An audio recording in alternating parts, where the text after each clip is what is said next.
Hello and नमस्कार दोस्तों, to the point में आपका स्वागत है। हम लोग CTET previous year question paper solve कर रहे थे, जिसमें आज हमारा सीडीपी का सबसे पहला पीवाईक्यू है। सीडीपी के जितने भी पीवाईक्यू हम सॉल्व करेंगे उन सब की आपको एक प्लेलिस्ट मिल जाएगी और उस प्लेलिस्ट का लिंक इस वीडियो के डिस्क्रिप्शन बॉक्स में दिया गया है। वहां से आप कोई सा भी पीवाईक्यू देख सकते हैं। तो चलिए हम लोग शुरू करते हैं आज की इस वीडियो को।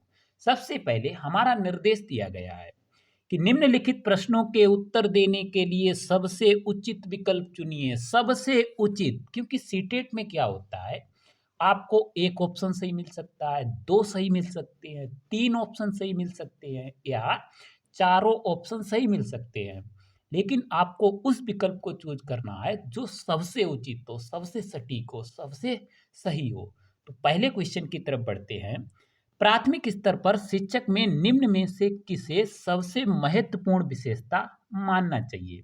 यानी कि प्राइमरी की टीचर में कौन सा गुण सबसे ज्यादा जरूरी है? धैर्य और दृढ़ता, शिक्षण पद्धतियों और विषयों के ज्ञान में दक्षता, अतिमानक भाषा में पढ़ाने की दक्षता या पढ़ाने की उत्सुकता। कौन सी विशेषता सबसे ज्यादा जरूरी है? तो पढ़ाने की उत्सुकता किसी में भी हो सकती है, ठीक है, कोई जरूरी नहीं, इसका कोई रिलेशन नहीं है। अति मानक भाषा, मानक भाषा आपका पेडागोजी में निगेटिव माना जाता है, बहुभाषिकता अच्छा माना जाता है। तो मानक भाषा का उसको ज्ञान है, दक्षता है, उससे बच्चों से क्या रिलेशन है? छोटे बच्चों को पढ़ाना है, तो इसका भी कोई विशेष संबंध नहीं है।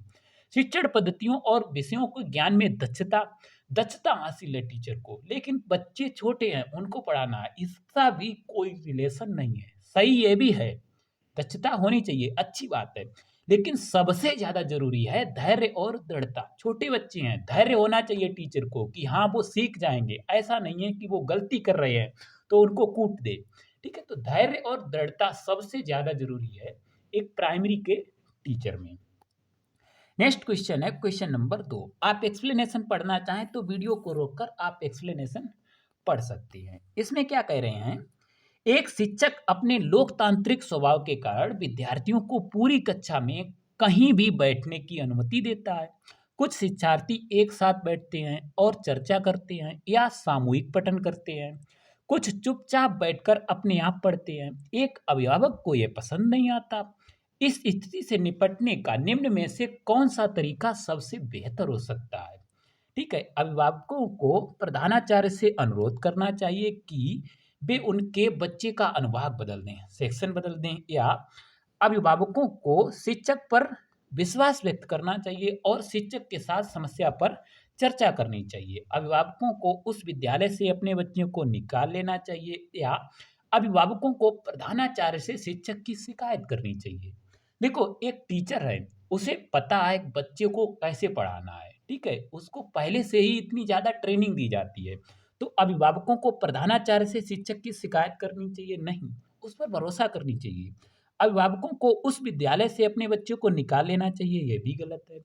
अभिभावकों को शिक्षक पर विश्वास व्यक्त करना चाहिए और शिक्षक के साथ समस्या पर चर्चा करनी चाहिए। बी ऑप्शन सही है। ए में कह रहे हैं कि अभिभावकों को प्रधानाचार्य से अनुरोध करना चाहिए कि उनके बच्चे का सेक्शन बदल दें, अनुभाग बदल दें। तो ये भी कहीं रिलेट नहीं करता। बच्चे ग्रुप में पढ़ रहे हैं और ग्रुप में पढ़ना अच्छा माना जाता है। पेडागोजी में बच्चे स्वयं से पढ़ रहे हैं, सहयोग से पढ़ रहे हैं। नेक्स्ट क्वेश्चन है क्वेश्चन नंबर 3। वह अवस्था जब बच्चा तार्किक रूप से वस्तुओं व घटनाओं के विषय में चिंतन प्रारंभ करता है। यानी कि तार्किक चिंतन जीन पियाजे की कौन सी अवस्था में बच्चा प्रारंभ कर देता है? औपचारिक संक्रियात्मक अवस्था, पूर्व संक्रियात्मक अवस्था, मूर्त संक्रियात्मक अवस्था या संवेदी प्रेरक अवस्था। तो औपचारिक चिंतन, जो तार्किक चिंतन है, वो मूर्त संक्रियात्मक अवस्था में शुरू हो जाता है, इसीलिए सी ऑप्शन सही है। 4 अवस्थाएं बताई हैं। संवेदी प्रेरक अवस्था यानी कि 0 से 2 वर्ष। इसके बाद आती है दूसरी पूर्व संक्रियात्मक अवस्था 2 से 7 वर्ष। मूर्त संक्रियात्मक अवस्था जिसकी अवधि होती है 7 से 11 वर्ष। और लास्ट में आती है सबसे औपचारिक संक्रियात्मक अवस्था 11 से आगे। ठीक है, एक्सप्लेनेशन आप पढ़ना चाहें तो बिल्कुल पढ़ सकते हैं। नेक्स्ट है 4th क्वेश्चन। मन का मानचित्रण किससे संबंधित है? साहसिक कार्यों की क्रिया योजना से, या मन का चित्र बनाने से। मन का मानचित्रण मतलब कोई व्यक्ति मन में चित्र बना लेता है, मन में उस वस्तु को बहुत ज़्यादा सोच सकता है। तो मन का मानचित्रण किससे संबंधित है? साहसिक कार्यों की योजना से, मन का चित्र बनाने से, या मन की क्रियाशीलता पर अनुसंधान से, या बोध समझ पाने की तकनीकी से। तो मन का मानचित्रण, कोई व्यक्ति मन में बहुत ज्यादा सोच सकता है, अमूर्त चिंतन कर सकता है, मन की क्रियाशीलता पर अनुसंधान से ये रिलेट करता है, इसीलिए सी ऑप्शन सही है। बाद बाकी का इससे कोई संबंध नहीं है। नेक्स्ट क्वेश्चन है, विशेष रूप से प्राथमिक स्तर पर विद्यार्थियों की सीखने संबंधी समस्याओं को संबोधित करने का सबसे बेहतर तरीका क्या है? कि महंगी और चमकदार सामग्री का प्रयोग करना, या सरल और रोचक पाठ्य पुस्तकों का प्रयोग करना, या कहानी कथन पद्धति का प्रयोग करना, या क्षमता के अनुरूप विभिन्न शिक्षण पद्धतियों का प्रयोग करना। तो अधिगम संबंधी समस्याओं को दूर करने के लिए, संबोधित करने के सबसे बेहतर तरीका क्या है? देखो, सहायक सामग्री महंगी और चमकदार जरूरी नहीं, महंगी से कोई रिलेशन नहीं है। सरल और रोचक पाठ्य पुस्तकें होनी चाहिए, ये भी सही है, सही हो सकता है। ठीक है, कहानी पद्धति का प्रयोग करना ये भी सही हो सकता है। क्षमता के अनुरूप विभिन्न शिक्षण पद्धतियों का प्रयोग करना ये सबसे ज्यादा सही हो गया। ठीक है, सही तो ये भी हो सकते थे, लेकिन सबसे ज्यादा सही है समावेशी शिक्षा में हर बच्चे की अपनी अलग अलग आवश्यकताएं होती हैं, उनको विशेष शिक्षण पद्धतियों, विभिन्न शिक्षण पद्धतियों, सबके अकॉर्डिंग अलग अलग शिक्षण पद्धतियां बताई जाएं, क्योंकि व्यक्तित्व विभिन्नता कहती है हर बच्चा अलग तरह से सीखता है, तो जिससे सभी बच्चे सीख सकें। तो डी ऑप्शन सही है कि क्षमता के अनुरूप विभिन्न शिक्षण पद्धतियों का प्रयोग करना चाहिए, जिससे अधिगम संबंधी समस्याओं को अच्छी तरह से संबोधित किया जा सकता है, उनको समझा जा सकता है।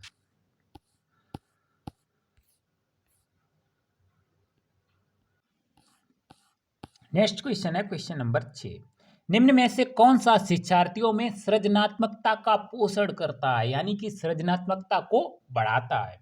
प्रत्येक शिक्षार्थी की अंतरजात प्रतिभाओं का पोषण करके अवसर उपलब्ध कराना, या विद्यालय जीवन के प्रारंभ से उपलब्धि के लक्ष्यों पर बल देना, या परीक्षा में अच्छे अंक के लिए विद्यार्थियों को कोचिंग करना, या अच्छा शिक्षा के व्यवहारिक मूल्यों के लिए व्यवहारिक विद्यार्थियों का शिक्षण करना। ठीक है, कौन सा सृजनात्मकता का विकास करेगा? देखो, परीक्षा में अच्छे अंक लाना, सी ऑप्शन गलत हो जाएगा। ऐसी शिक्षा नहीं होनी चाहिए जो केवल परीक्षा में अच्छे अंकों पर आधारित हो। विद्यालय जीवन के प्रारंभ से उपलब्धि के लक्ष्यों पर बल देना ये भी गलत है, क्योंकि हमें प्रारंभ से ही बच्चे को उपलब्धि वाला निगेटिव माना जाता है। ज्यादा से ज्यादा नंबर लाना ये हमेशा मोटिव नहीं होना चाहिए शुरुआत से। अच्छा शिक्षण के व्यवहारिक मूल्यों के लिए विद्यार्थी का शिक्षण, तो ये भी कहीं ज्यादा रिलेट नहीं करता। सबसे ज्यादा सृजनात्मकता जब बच्चे में विकसित होती है, जब हम बच्चे को स्वयं से सीखने के अवसर देते हैं। प्रत्येक शिक्षार्थी की अंतर्जात प्रतिभाओं का पोषण करना, जो उसमें अंतर्निहित शक्तियां हैं उनको बाहर निकालना, पोषण करना, उनको समृद्ध बनाना के लिए अवसर प्रदान करना। ठीक है, बच्चे को जब ज्यादा अवसर मिलेंगे वो सृजनात्मकता का विकास करेगा, इसीलिए ए ऑप्शन सबसे ज्यादा सही है। नेक्स्ट है 7th क्वेश्चन। पियाजे के अनुसार निम्नलिखित में से कौन सी अवस्था में बच्चा अमूर्त संकल्पनाओं के विषय में तार्किक चिंतन करना आरंभ कर देता है? कब बच्चा अमूर्त चिंतन आरंभ कर देता है, ऐसे आपको बताना है किस अवस्था में। औपचारिक संक्रियात्मक अवस्था, या संवेदी प्रेरक अवस्था, या पूर्व संक्रियात्मक अवस्था, या मूर्त संक्रियात्मक अवस्था। नमस्कार दोस्तों, टू द पॉइंट में आपका स्वागत है। अभी तक हम लोग सीटेट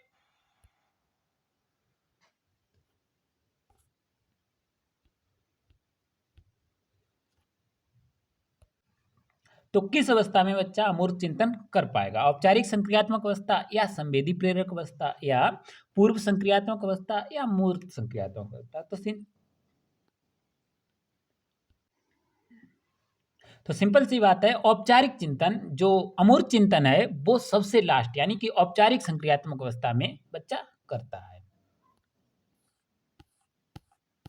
नेक्स्ट है क्वेश्चन नंबर 8। सीखना समृद्ध हो सकता है, सीखना ज़्यादा सही हो सकता है यदि कक्षा में क्या किया जाए, अधिकाधिक कक्षा में अधिक से अधिक शिक्षण सामग्री का प्रयोग किया जाए, या शिक्षक विभिन्न प्रकार के व्याख्यान और स्पष्टीकरण का प्रयोग करे, या कक्षा में आवधिक परीक्षाओं पर अपेक्षित ध्यान दिया जाए, या वास्तविक दुनिया से उदाहरणों को कक्षा में लाया जाए जिसमें विद्यार्थी एक दूसरे से अंतःक्रिया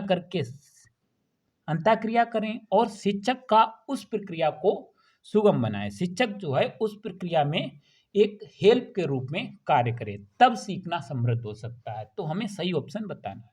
देखो, कक्षा में अधिक से अधिक शिक्षण सामग्री का प्रयोग करना गलत बात, ज़्यादा सही बात नहीं है। ज़्यादा से ज़्यादा आप शिक्षण सामग्री प्रयोग करेंगे तो ये सही नहीं है।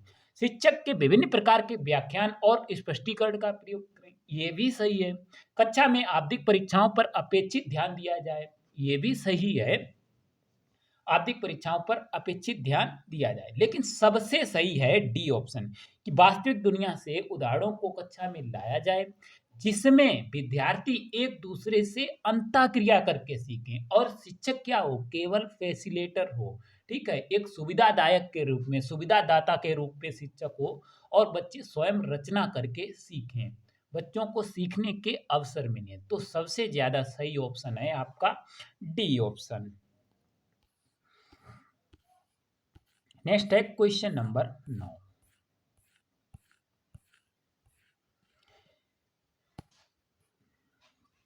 निम्न में से कौन से कथन को सीखने की प्रक्रिया की विशेषता नहीं मानना चाहिए? सीखने की प्रक्रिया की विशेषता इनमें से कौन सी नहीं है? कि सीखना एक व्यापक प्रक्रिया है, सीखना लक्ष्योन्मुखी है, सीखना अनधिगमन भी सीखने की प्रक्रिया है, या शैक्षिक संस्थान ही एकमात्र स्थान है जहां अधिगम प्राप्त होता है। सीखने के संदर्भ में कौन सा गलत है, ये आपको बताना है। तो देखो, सीखना एक व्यापक प्रक्रिया है, बिल्कुल। हम जो है जीवन पर्यंत अंतिम सांस तक कुछ ना कुछ सीखते रहते हैं, तो ये ऑप्शन सही है, हमें गलत बताना है। सीखना लक्ष्योन्मुखी है, हम लक्ष्य पर आधारित सीखते हैं, हमें जो सीखना होता है उसका कोई ना कोई लक्ष्य होता है, तो ये भी सही है। एक अनधिगमक भी सीखने की प्रक्रिया है, ठीक है, तो इसको अभी आप स्किप कर दो। लास्ट है कि शैक्षिक संस्थान ही एक स्थान है जहां अधिगम प्राप्त होता है। ऐसा नहीं है, अधिगम जो है हम जीवन की हर एक परिस्थिति से करते हैं, इसीलिए सीखने के संदर्भ में ये गलत है। विद्यालय वाला केवल औपचारिक अधिगम होता है, हम अनौपचारिक रूप से हर एक एक्टिविटी से कुछ ना कुछ सीखते रहते हैं, हमसे नहीं पूछा गया था, इसीलिए डी ऑप्शन सही है। नेक्स्ट है क्वेश्चन नंबर 10। 5वीं कक्षा के दृष्टिबाधित विद्यार्थी, ठीक है, के माता पिता और मित्रों द्वारा उसे दैनिक कार्यों को करने में सहायता की जानी चाहिए, या के साथ कक्षा में सामान्य रूप से व्यवहार किया जाना चाहिए और श्रव्य सीडी के माध्यम से सहायता उपलब्ध कराई जानी चाहिए, या उसके साथ कक्षा में विशेष व्यवहार किया जाना चाहिए, या को निचले स्तर के कार्य करने में छूट मिलनी चाहिए। तो एक दृष्टिबाधित बच्चा है, उसके साथ कैसा बिहेवियर किया जाना चाहिए? देखो, बच्चे में सहानुभूति एक नेगेटिव बात मानी जाती है, उसको सहानुभूति जरूरी नहीं है, उसको समानुभूति दी जाए, ठीक है, उसको निचले स्तर के कार्य करने में छूट मत दो, सहानुभूति मत दो, लेकिन आप क्या करो, उसके लिए तरह तरह की शिक्षण पद्धतियां लाओ, उसको टीचिंग लर्निंग एड ज्यादा प्रोवाइड कराओ, उसको विशेष अवसर भी ना दो, ठीक है। तो डी ऑप्शन गलत है कि उसको छूट मिले, बिल्कुल नहीं। के साथ विशेष व्यवहार किया जाए, विशेष व्यवहार भी ना किया जाए, ठीक है, ये भी इतना जरूरी नहीं है, ठीक है। कि माता पिता द्वारा काम कराना चाहिए, ये तो बिल्कुल रिलेट नहीं है। बी ऑप्शन सही है कि इसके साथ सामान्य रूप से व्यवहार किया जाना चाहिए, सहानुभूति नहीं करनी चाहिए, सामान्य रूप से व्यवहार किया जाए, लेकिन उसको लर्निंग एड ऐसे दिए जाए जिससे उसको सीखने में आसानी है। अब दृष्टिबाधित है तो श्रव्य सीडी के माध्यम से उसको सहायता उपलब्ध कराई जाएगी। कितना बढ़िया ऑप्शन है, बी ऑप्शन बिल्कुल सही है। एक्सप्लेनेशन पर आप सबसे ज्यादा फोकस करें। 11वां क्वेश्चन है, निम्न में से कौन सा बच्चे की सामाजिक मनोवैज्ञानिक आवश्यकताओं के साथ संबंध नहीं है? ठीक है, कौन सा सामाजिक मनोवैज्ञानिक आवश्यकताओं के साथ जुड़ा नहीं है, ये हमें बताना है। संवेगात्मक सुरक्षा की आवश्यकता, या शरीर में अपशिष्ट पदार्थों का नियमित रूप से बाहर निकालने, या संगीत की आवश्यकता, या सामाजिक अनुमोदन अथवा सराहना की आवश्यकता।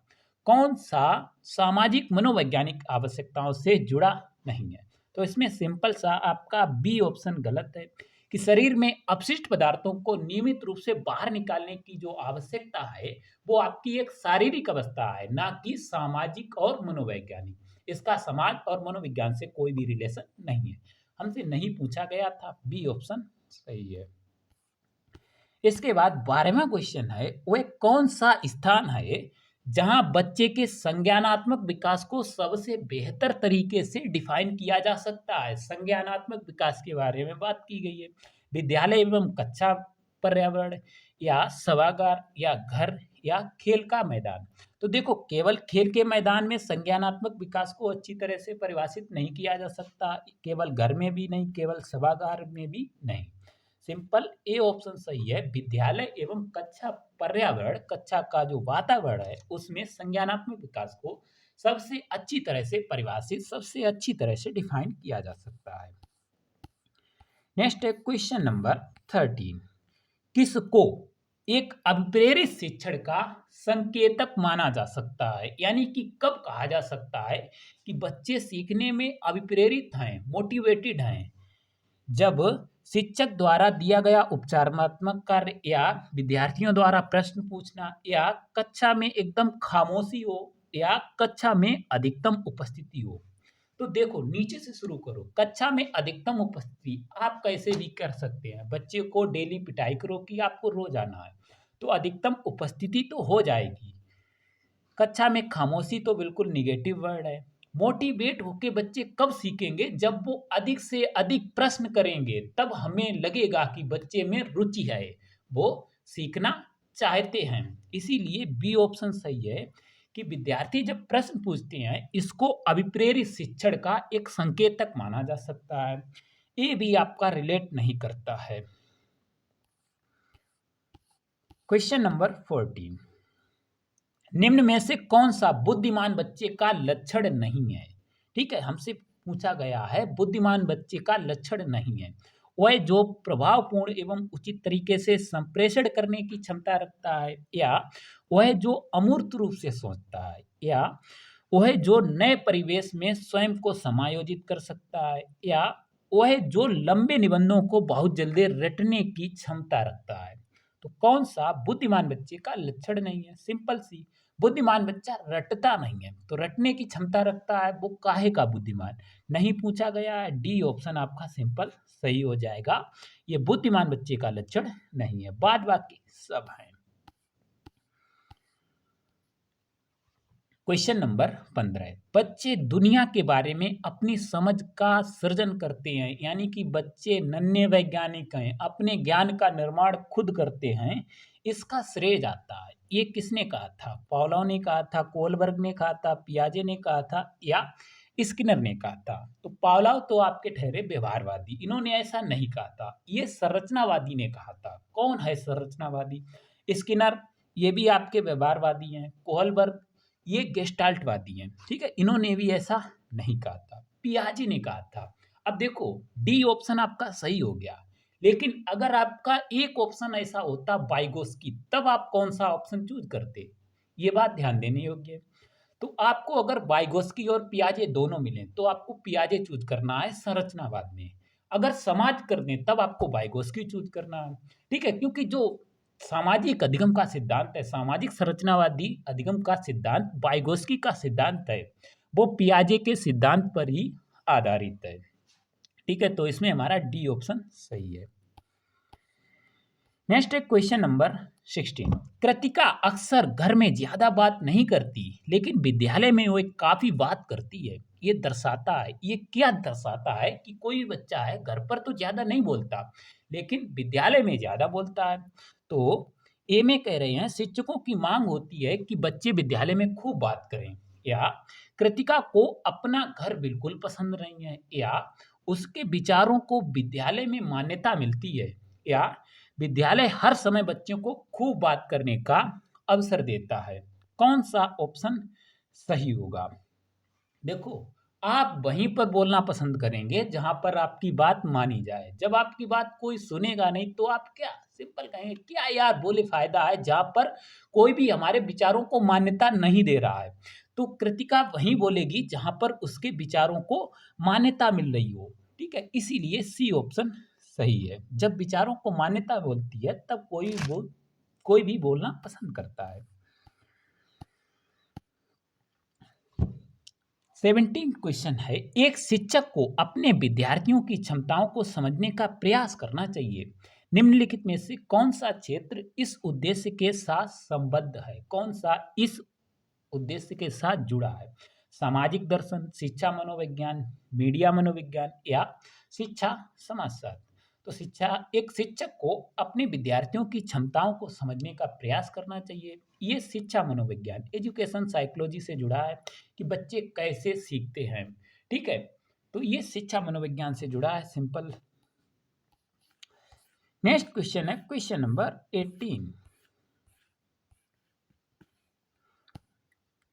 सीखने की प्रक्रिया में अभिप्रेरणा, मोटिवेशन सीखने की प्रक्रिया में क्या है? पिछले सीखे हुए नए अधिगम से अलग करती है, या शिक्षार्थियों को एक दिशा में सोचने के योग्य बनाती है, या शिक्षार्थियों में सीखने के प्रति रुचि का विकास करती है, या शिक्षार्थियों की स्मरण शक्ति को पैना करती है, शार्प करती है। तो मोटिवेशन का हमें लक्षण बताना है। देखो, पिछले सीखे हुए नए अधिगम को अलग करती है, ऐसा तो है नहीं। शिक्षार्थियों को एक दिशा में सोचने की योग्य बनाती है, ये भी नहीं है। यूनिडायरेक्शनल बच्चे सोचें, ऐसा मोटिवेशन नहीं करता है।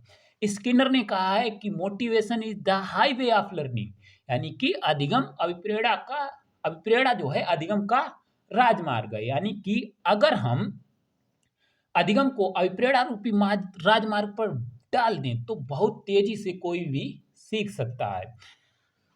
ऐसा क्यों होता है? क्योंकि जब कोई भी मोटिवेट होता है तो उसमें सीखने के प्रति रुचि होती है, रुचि का विकास होता है। स्मरण शक्ति को पहना करता, ये ज़्यादा रिलेट नहीं करता है, ठीक है। नेक्स्ट क्वेश्चन है 19। शिक्षा के क्षेत्र में पाठ्यचर्या शब्दावली किसकी ओर संकेत करती है? पाठ्यचर्या का मतलब क्या है? अगर आपने बीएड की होगी सही से तो आपको सिंपल ये जो है बहुत सिंपल क्वेश्चन लगेगा कि पाठ्यचर्या क्या है। पाठ्यचर्या और पाठ्यक्रम, तो पाठ्यचर्या में वो सारी एक्टिविटी आ जाती हैं जो बच्चा विद्यालय में रहकर करता है। विद्यालय का संपूर्ण कार्यक्रम जिसमें विद्यार्थी प्रतिदिन अनुभव प्राप्त करते हैं, बिल्कुल सही बात है पाठ्यचर्या के संदर्भ में। मूल्यांकन प्रक्रिया, इसका पाठ्यचर्या से रिलेशन है, लेकिन इतना ज्यादा एक्सप्लेन जो है सटीक आंसर नहीं है। कक्षा में प्रयुक्त की जाने वाली पाठ्य सामग्री, ये तो कंटेंट हो सकता है, सिलेबस हो सकता है। शिक्षण पद्धति एवं पढ़ाई जाने वाली विषय वस्तु, ये तो कंटेंट है ही। तो पाठ्यचर्या का मतलब होता है, पाठ्यचर्या एक विस्तारित रूप है, ठीक है, जिसमें बच्चा विद्यालय में रहकर जो भी पाठ्य सहगामी क्रियाएं होती हैं वो सब पाठ्यचर्या में सम्मिलित होती हैं। निचली कक्षाओं में शिक्षण की खेल पद्धति मूल रूप से किस पर आधारित है? शिक्षण पद्धति के सिद्धांतों पर, या विकास एवं वृद्धि के मनोवैज्ञानिक सिद्धांतों पर, या शिक्षण के समाजशास्त्रीय सिद्धांतों पर, या शारीरिक शिक्षा कार्यक्रमों के सिद्धांत पर। तो जो खेल पद्धति है, जब मनोविज्ञान पहले था, मनोविज्ञान के बाद बच्चों के लिए एक अलग से मनोविज्ञान बनाया गया जिसकी एक प्रमुख शाखा है बाल मनोविज्ञान। बच्चे को कैसे पढ़ाया जाए, तो खेल पद्धति है वो मनोविज्ञान से रिलेटेड है, विकास एवं वृद्धि के मनोवैज्ञानिक सिद्धांतों पर आधारित है। बी ऑप्शन सही है।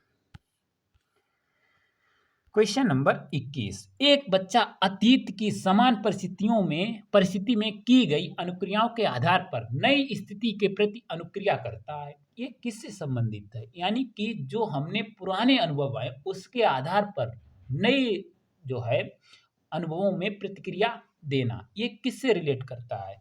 सीखने का प्रभाव का नियम, सीखने की प्रक्रिया का आवृत्ति नियम, या सीखने का तत्परता का नियम, या सीखने का सादृश्यता नियम। तो सीखने का सादृश्यता नियम होता है कि आपने जो पुराने अनुभव है उसी के अकॉर्डिंग आप व्यवहार करेंगे। आपने कोई व्यवहार किया, उसमें आपको जो है दंड मिला, तो आप वो व्यवहार नहीं करेंगे क्योंकि आपको पता है अब पिटाई होने वाली है। तो सीखने का सादृश्यता नियम यही कहता है कि पुराने अनुभवों के साथ, पुराने अनुभवों के हिसाब से हम नए व्यवहार करते हैं। अगर हमें पुरस्कार मिलता है तो वो व्यवहार हमारा बढ़ता जाता है, अगर हमें दंड मिलता है तो वो व्यवहार हमारा कम होता जाता है। ये सीखने का सादृश्यता नियम है।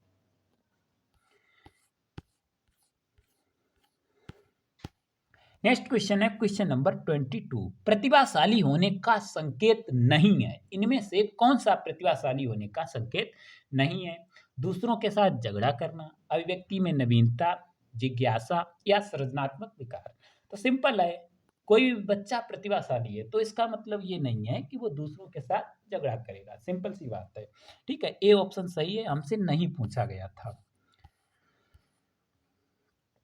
23वां क्वेश्चन है, विशेष आवश्यकता वाले बच्चों को शिक्षा उपलब्ध कराई जानी चाहिए विशेष विद्यालयों में विशेष बच्चों के लिए विकसित पद्धतियों द्वारा, या विशेष विद्यालयों में, या विशेष विद्यालयों में शिक्षक द्वारा, या अन्य सामान्य बच्चों के साथ। विशेष आवश्यकता वाले बच्चे जो आपके दिव्यांग बच्चे होते हैं तो उनको कैसे शिक्षा उपलब्ध कराई जानी चाहिए?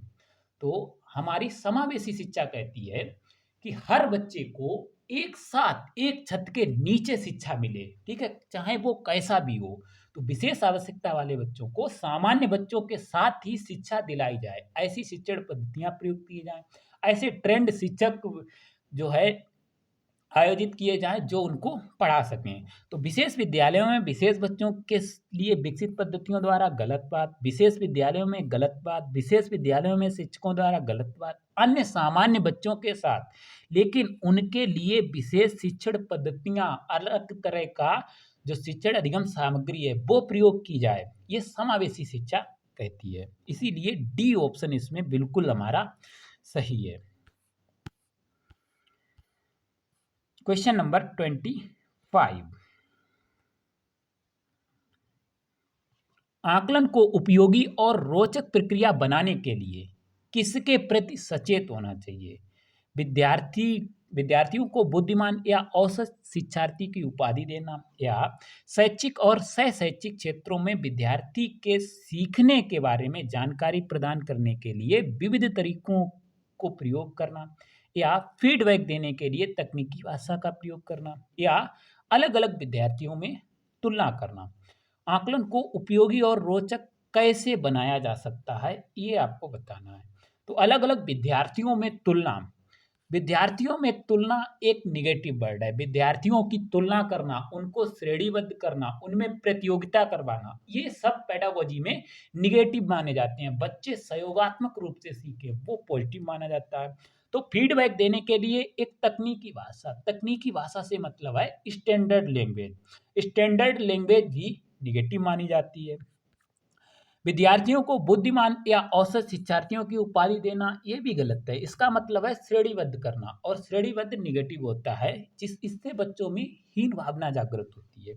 तो बी ऑप्शन सही है कि शैक्षिक और सह शैक्षिक क्षेत्रों में विद्यार्थियों के सीखने के बारे में जानकारी प्राप्त करने के लिए विविध तरीकों का, बहुत सारे तरीकों का प्रयोग करना चाहिए। इससे व्यक्तिगत विभिन्नता को जोर मिलता है। 25वां क्वेश्चन है, डिसलेक्सिया किससे संबंधित है? सिंपल सा क्वेश्चन, आपका अधिगम अक्षमता से एक क्वेश्चन तो आना ही आना है। डिसलेक्सिया किससे संबंधित है? पठन विकार है, गणितीय विकार है, व्यवहार संबंधी विकार है, या मानसिक विकार है? ठीक है, तो डिसलेक्सिया आपका होता है सिंपल पठन विकार। जब बच्चा बाज को सा पढ़ता है, बी लिखा है उसको डी दिखाई पड़ता है, अक्षर उसको चलते हुए दिखाई देते हैं, पढ़ने में दिक्कत होती है, वो सिंपल डिसलेक्सिया होती है।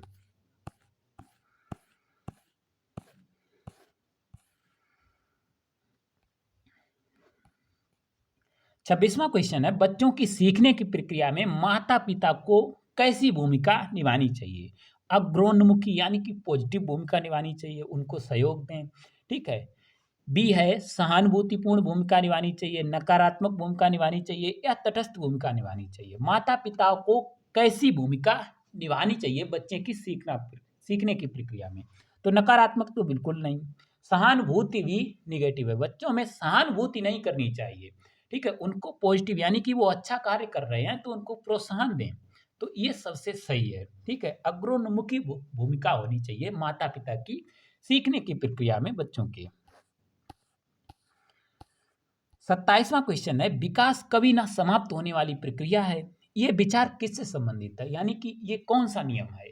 निरंतरता का सिद्धांत, एकीकरण का सिद्धांत, अंतःक्रिया का सिद्धांत, अंतःसंबंध का सिद्धांत। तो विकास कभी भी नहीं समाप्त होता, अंतिम सांस तक विकास होता रहता है। ये विकास का निरंतरता का सिद्धांत कहता है। ए ऑप्शन आपका सही है। सीखने के अंतर्दृष्टि सिद्धांत को किसने बढ़ावा दिया? जो आपका अंतर्दृष्टि सूझ का सिद्धांत है, वो किसने दिया? पावलोव ने, वाइगोस्की ने, जीन पियाजे ने, गेस्टाल्टवादी, संरचनावादी ने। तो जो पावलोव हैं आपके, ये व्यवहारवादी हैं, अंतर्दृष्टि व्यवहारवाद से संबंधित नहीं है। जीन पियाजे और वाइगोस्की ये रचनावाद से संबंध है। जो गेस्टाल्टवादी सिद्धांत है, ठीक है, ये अंतर्दृष्टि सूझ के द्वारा सीखने पर संबंधित है, इसीलिए डी ऑप्शन बिल्कुल सही है। 29वां क्वेश्चन है, निम्नलिखित में से किस अवस्था में बच्चे अपने समवयस्क समूह के सक्रिय सदस्य हो जाते हैं? यानी कि जो अपनी ग्रुप है उसमें एक एक्टिव भूमिका निभाते हैं, प्रौढ़ावस्था में, पूर्व बाल्यावस्था में या किशोरावस्था में। तो ये आपकी किशोरावस्था होती है, जब बच्चे कहते हैं तू भाई है मेरा, ठीक है, वो वाली इनमें दोस्ती हो जाती है। तो अपने समूह में, समवयस्क समूह में एक एक्टिव सक्रिय सदस्य की भूमिका निभाते हैं किशोरावस्था में। और लास्ट क्वेश्चन है, बच्चों के बौद्धिक विकास की 4 विशिष्ट अवस्थाओं की पहचान की गई किसके द्वारा? एरिक्सन द्वारा, स्किनर द्वारा, पियाजे द्वारा या कोहलबर्ग द्वारा? तो सिंपल आपको पियाजे की अवस्थाएं पता है कि इन्होंने 4 अवस्थाओं में बच्चों के विकास को बांटा है, बौद्धिक विकास को। बाद बाकी नहीं भी पता तब भी आपका सी ऑप्शन सही कर देंगे। तो ये आपके सीडीपी के 30 क्वेश्चन एक्सप्लेन होते हैं। हम मिलते हैं नेक्स्ट वीडियो में। आप हमें कमेंट करके ज़रूर बताइएगा आपको ये वीडियो कैसी लगी। अगर वीडियो पसंद आती है तो वीडियो को लाइक, शेयर और ज़्यादा सपोर्ट करने के लिए हमें आप चैनल को सब्सक्राइब भी कर सकते हैं। Thanks for watching.